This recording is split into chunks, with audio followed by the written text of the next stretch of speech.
오늘 우리에게 주시는 하나님 말씀 신약성경 마태복음 5장 10절에서 12절까지의 말씀입니다.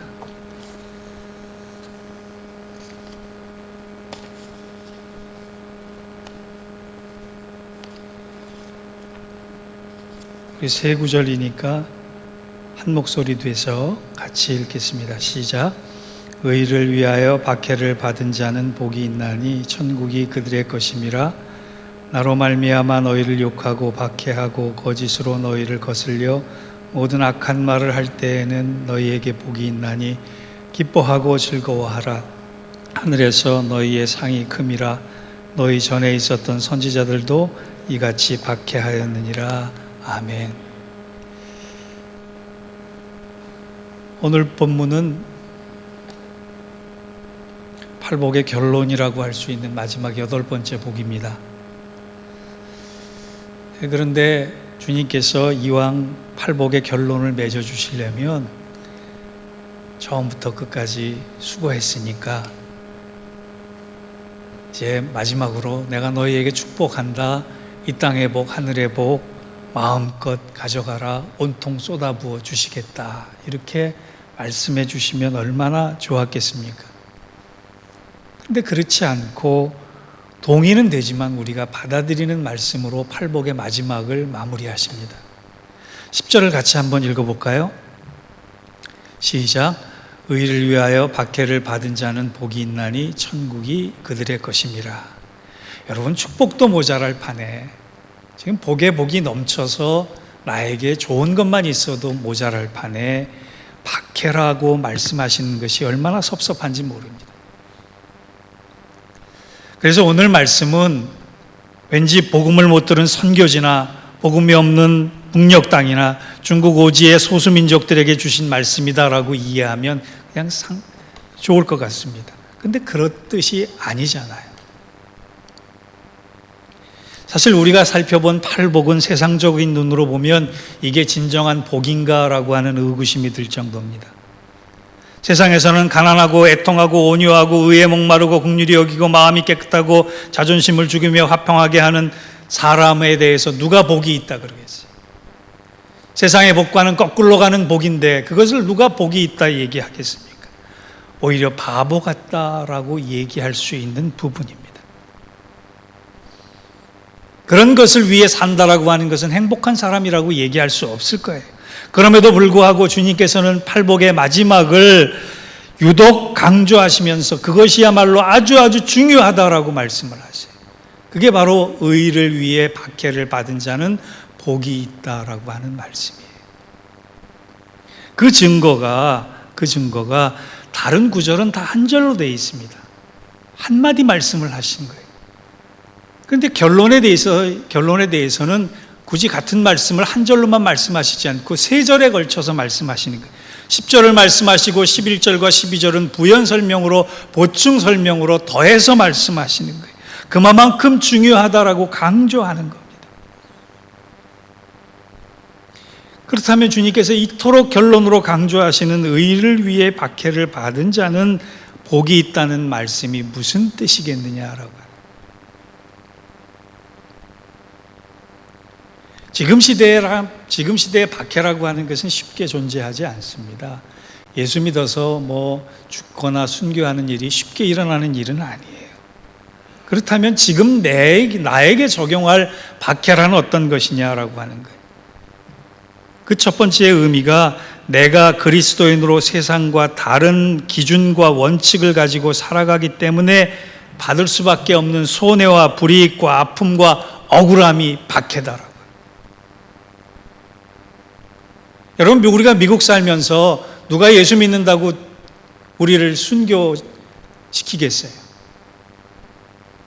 일상에서의 박해와 핍박이라고 하는 것은 내가 세상과 다른 기준으로 살기 때문에 그리스도인이기 때문에 다른 원칙을 가지고 살기 때문에 받을 수밖에 없는 불이익과 손해와 아픔과 억울함이라는 거예요.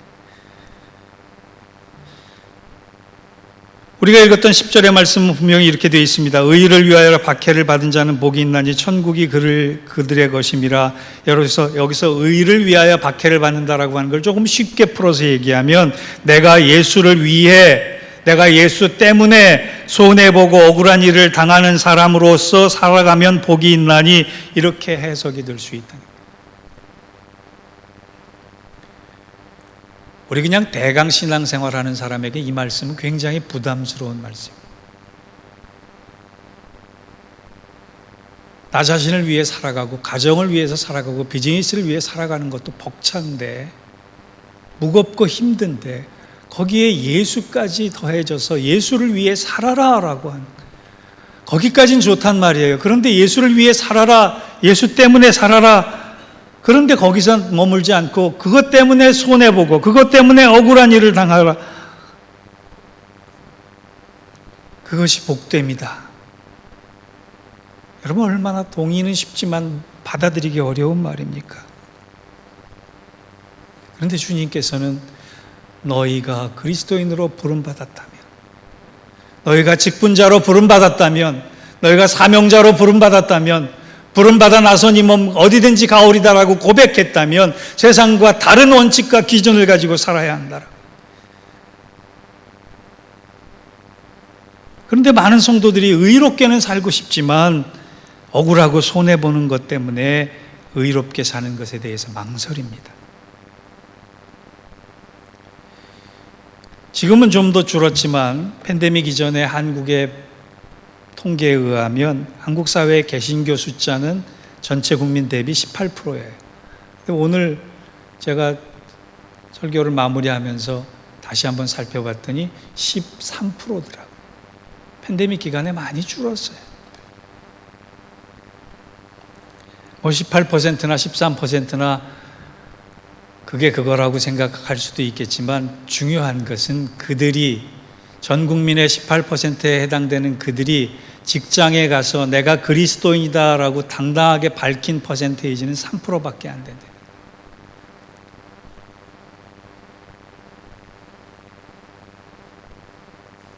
여러분, 우리 조금 솔직해집시다. 어디 가서 내가 예수 잘 믿는 사람이다, 예수 믿기 위해서 바르게 살려고 하는 사람이다라고 과감히 자기 자신의 정체성과 신앙을 드러내놓고 사십니까?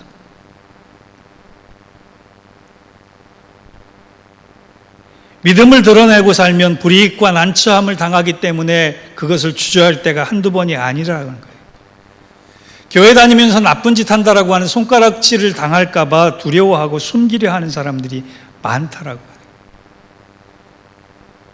그런데 내가 예수 믿는 사람이 됐다라고 하는 것을 밝히는 것은 3%밖에 안 되지만 내가 핍박받고 산다라고 하는 생각을 하는 사람들은 아마 50%가 넘을 것 같아요.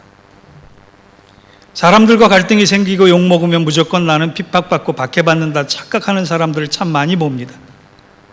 그런데 가만히 보면 자기네 죄와 실수 때문에 욕당하면서 처벌받는 것이지만 핍박당한다고 착각하는 경우가 있어요. 도적질하고 감옥에 갔는데 내가 예수님처럼, 주님도 나처럼 고난받으셨다라고 얘기하는 사람이 한둘이 아닙니다.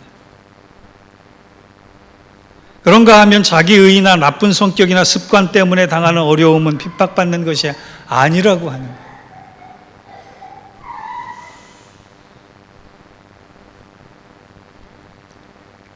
여러분, 도박을 하고 전 재산을 탕진한 다음에 경제적으로 어려움을 당할 때 내가 주님 때문에 고난을 당한다라고 얘기하면 앞뒤가 맞는 얘기입니까? 아닙니다.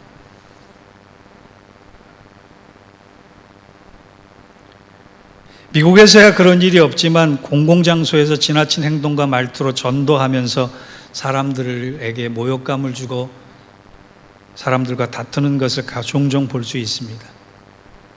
지하철에서 스님 한 분이 지하철을 타고 가는데 어떤 나이 드신 할머니 한 분이 이 땡중아 지옥 가라라고 욕하는 것을 누가 찍어서 SNS에 올리더라고요. 도에 지나친 열광주의나 은사주의나 체험주의나 신비주의나 종말론에 심취된 것을 가지고 내가 핍박받고 있다라고 착각하면 오해입니다. 여러분, 자기 자신의 이 잘못과 이기적인 행태와 어리석은 언행으로 인한 고난은 박해가 아닙니다. 그렇다면 우리가 어떤 그리스도인의 삶의 기준을 가지고 살아야만 되겠습니까? 그 해답이 로마서 8장 17절에 나옵니다. 자녀이면 또한 상속자, 곧 하나님의 상속자요 그리스도와 함께한 상속자니 우리가 그와 함께 영광을 받기 위하여 고난도 함께 받아야 할 것이니라. 성도들은 양심에 따라 살아야 합니다. 도덕적으로도 살아야 합니다. 윤리적으로도 살아야 합니다. 의미 있게 살아야 합니다. 선한 일을 하고도 살아야 합니다. 그런데 그것이 성도의 모든 동기와 목적이 아니라는 얘기예요. 우리가 이 땅을 살아가면서 왜 손해봐야 하느냐, 왜 억울해야 하느냐, 바로 하나님의 영광 때문에 그렇다. 하나님의 영광은 세상적인 방법으로 드러나는 것이 아닙니다. 하나님의 영광은 하나님 나라의 법칙을 가지고 하나님 나라의 내용을 가지고 하나님 나라의 삶을 가지고 드러나는 거예요. 그러므로 내가 어떻게 살아야 하느냐, 그것을 여러분 하나님께 묻는다면 하나님 당연히 이렇게 대답하세요. 하나님의 영광을 위해 살아라. 그것이 바로 팔복의 결론입니다. 그 말씀을 체험한 사도 바울은 디모데후서 3장 12절에 뭐라고 얘기하느냐, 무릇 그리스도 안에서 경건하게 살고자 하는 자는 박해를 받으리라. 세상 사람들과 다르게 나의 영광이 아니라 나의 이름 때문이 아니라 하나님의 영광, 하나님의 기준, 하나님의 법칙 때문에 살아가는 사람은 박해를 받을 수밖에 없다라고. 사랑하는 성도 여러분, 우리가 팔복의 사람으로 부름받았다면 기꺼이 예수의 이름으로 손해보고 예수의 이름으로 억울하고 예수의 이름으로 양보하고 예수의 이름으로 바르게 살아갈 때 드러나는 것이 하나님의 의여 영광일 수 있다라고 하는 확고한 흔들림 없는 믿음으로 살아갈 수 있기를 바랍니다. 그 한 사람 때문에 세상에 소망이 있고 세상에 빛이 비춰지는 거예요. 그 한 사람 때문에 공동체가 사는 겁니다. 그 한 사람 때문에 가정이 살아나는 겁니다. 세상과 다른 기준으로 하나님의 영광을 위해 살자. 이 모든 것이 우리의 공통된 고백이 되기를 주의 이름으로 축원합니다. 두 번째, 하나님의 영광을 위해 살아가기 위해서 받는 박해와 손해는 결국 복이 된다라는 11절 말씀을 같이 읽어볼까요? 시작. 나로 말미암아 너희를 욕하고 박해하고 거짓으로 너희를 거슬려 모든 악한 말을 할 때에는 너희에게 복이 있다라고. 우리 장 집사님 가정에 이제 다음 달이면 아기가 나오잖아요. 어떤 목사님이 출산을 한 젊은 집사님에게 신방을 갔습니다. 근데 그 집사님이 임신을 한 이후에 불행하게도 맹장이 아파서 맹장 수술을 했는데 태아를 임신했던 관계로 그냥 마취 안 하고 맨 수술을 했단 말이에요. 그 목사님이 위로해 준다는 차원에서 이렇게 물어봤답니다. 집사님, 맹장 수술이 아팠어요? 출산이 아팠어요? 근데 이 집사님이 곰곰이 생각하다가 이 여자 집사님이 뭐라고 대답하느냐? 맹장 수술이 훨씬 아팠습니다. 마취를 안 해서 그랬습니까? 아닙니다. 맹장 수술은 의미 없는 고통이었지만 출산은 생명을 낳는 고통이었기 때문에 참을만 했습니다. 그렇게 대답했다는 거예요. 여러분, 고통은 누구에게나 있는 거예요. 그런데 누구에게나 있는 고통을 누구는 의미를 모르고 겪고 누구는 의미를 알고 겪는 거예요.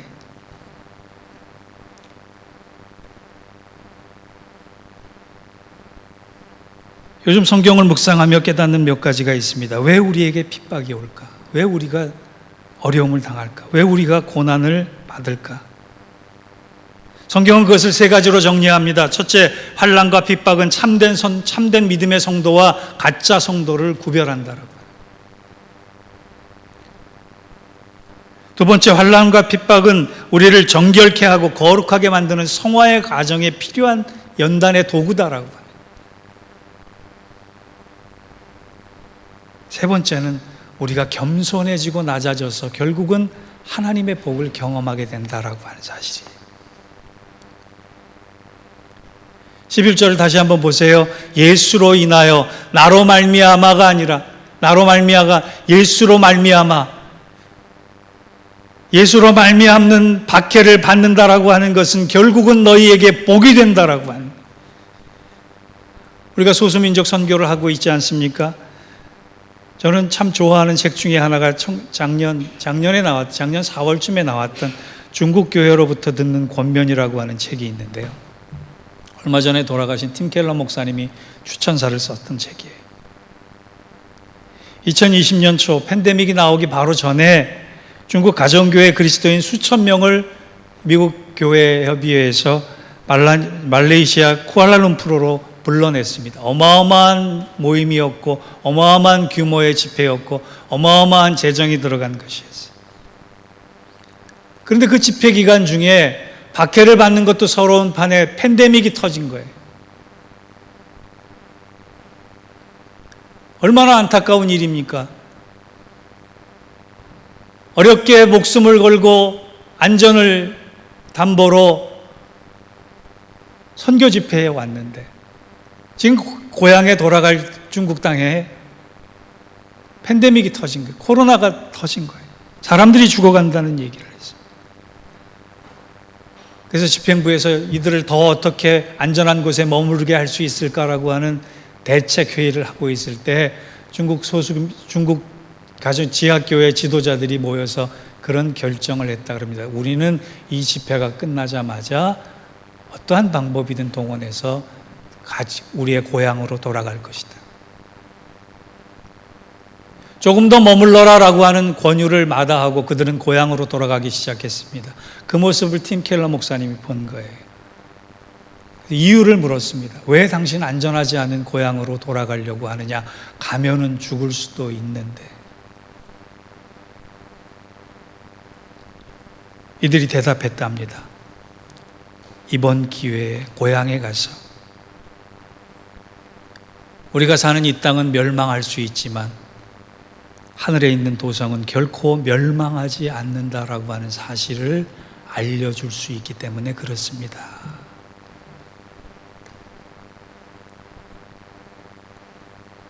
팀 켈러 목사님이 그 이야기를 듣고 뭐라고 미국 교회에 전했느냐 하면 중국 교회로부터 우리는 힘을 얻어야 한다.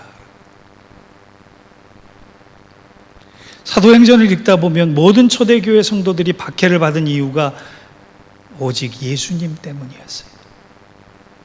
우리의 삶의 목적을 예수님 때문에라고 하는 것으로 고정시키면 주님은 결국에는 영원히 멸망하지 않는 도성의 주인공으로 우리를 삼아 주신다는 거예요. 그것이 복됨이에요. 사랑하는 성도 여러분, 저나 여러분이나 한 사람도 빠지지 말고 예수의 이름 때문에 예수의 이름으로 인해서 영원히 멸망하지 않는 도성에 당당히 서서 주님을 찬양하는 그날에 한 사람도 예외 없이 서 있을 수 있기를 주의 이름으로 축원합니다.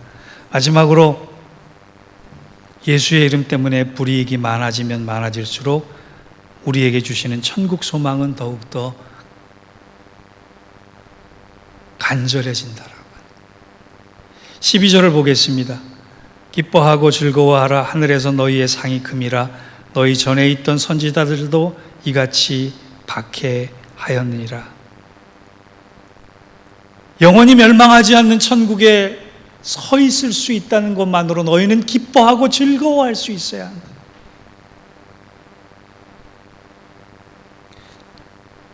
여러분, 우리의 믿음의 선배들을 보십시오.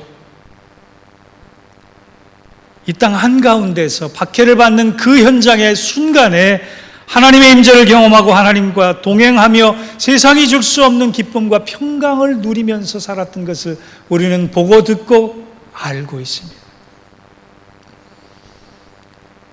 천국을 소유한 그들에게 세상은 어떠한 것도 그들을 무너뜨리지 못하고 점령하지 못했습니다. 그래서 세상을 감당치 못하는 사람이라고 하는 별명이 붙었습니다. 악한 마귀는요, 당장의 앞에 것만 보게 만듭니다. 그런데 하나님의 사람들, 팔복의 사람들은 끝을 보고 사는 사람들이에요. 우리의 신앙생활이 이 땅에서 보상받는 걸로 그치는 것이 아니라 하늘에서 영광스럽고 하늘에서 보상받는 것으로 끝이 납니다. 그래서 로마서 8장 18절에 뭐라고 말씀하시느냐? 생각건대 현재의 고난은 장차 우리에게 나타날 영광과 좋게 비교할 수 없도다. 아멘입니까? 잘 보세요. 천국의 팔복의 처음도 천국이 그들의 것이미요로 시작합니다. 그리고 팔복의 마지막 것도 천국이 그들의 것이미요라고 시작합니다. 여기서 천국은 단지 시공적인 개념이 아니라 마땅히 마지막 날 우리가 서 있어야 할 자리라고 하는 거예요. 그 자리에 영광스러운 모습으로 하나님의 상급을 받고 서 있기 위해선 이 땅에선 손해보고 억울하고 아파도 예수 때문에 받는 그것이라면 우리는 감당할 수 있어야 하겠습니다. 내가 하나님의 백성이기 때문에 그렇습니다. 내가 하나님의 자녀이기 때문에 그렇습니다. 그것을 사도 바울은 스티그마, 예수의 흔적이라고 얘기했어요. 우리의 매일이 힘들고 아프지라도 예수 믿는 것 때문에 무겁고 곤고할지라도 우리 심령, 우리의 영혼 가운데서 가득 차게 솟아오르는 하나님을 향한 하나님의 영광을 찬양하는 찬송으로 이 믿음의 흔적, 신앙의 흔적, 예수의 흔적이 나날이 짙어져서 매일매일 그 믿음으로 잘 감당하여 천국에 이를 때 큰 상급 받는 저와 여러분 되시기를 주의 이름으로 축원합니다. 기도하겠습니다. 하나님의 축복은 박해보다 훨씬 더 크고 놀라운 것을 압니다. 하나님의 은혜는 우리가 짊어지고 있는 십자가보다 훨씬 더 영광스럽고 복된 것임을 믿습니다. 우리가 이 땅에서 영원히 살아갈 사람이 아닌 것처럼 천국의 상급을 바라보며 믿음으로 승리할 수 있는 팔복의 사람, 팔복의 교회 되게 하여 주옵소서. 예수님의 이름으로 기도하옵나이다. 아멘.